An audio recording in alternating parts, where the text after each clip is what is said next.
डिप्रेशनमध्ये जाऊन बोलण्याची गरज नाही. बोला विजयाचं डिप्रेशन आहे, कारण हा विजय सरळ नाही.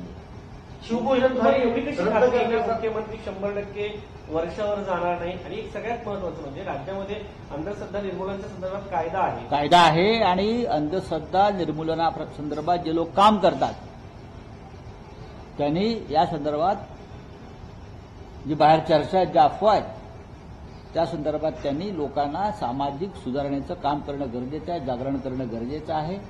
कारण मुख्यमंत्र्यांच्या बंगल्यासंदर्भात अशा चर्चा होत असतील तर ती गंभीर गोष्ट आहे. आणि देवेंद्रजी काल बोललेले आहेत की ते त्यांच्या मुलीची परीक्षा झाल्यावर वर्षा बंगल्यावर जातील. त्यांनी वर्षा बंगल्यावर खरोखर जाऊन दाखवायला पाहिजे की मी अंधश्रद्धेच्या विरोधामध्ये काम करणारा मुख्यमंत्री आहे.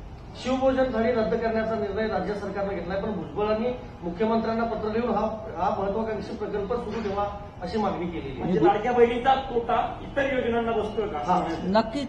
आर्थिक परिस्थिती शिवभोजन थाळी ही आधीच्या महाविकास आघाडीच्या सरकारनं श्रमिक, कष्टकरी, गोरगरीब जनता याच्यासाठी केली होती.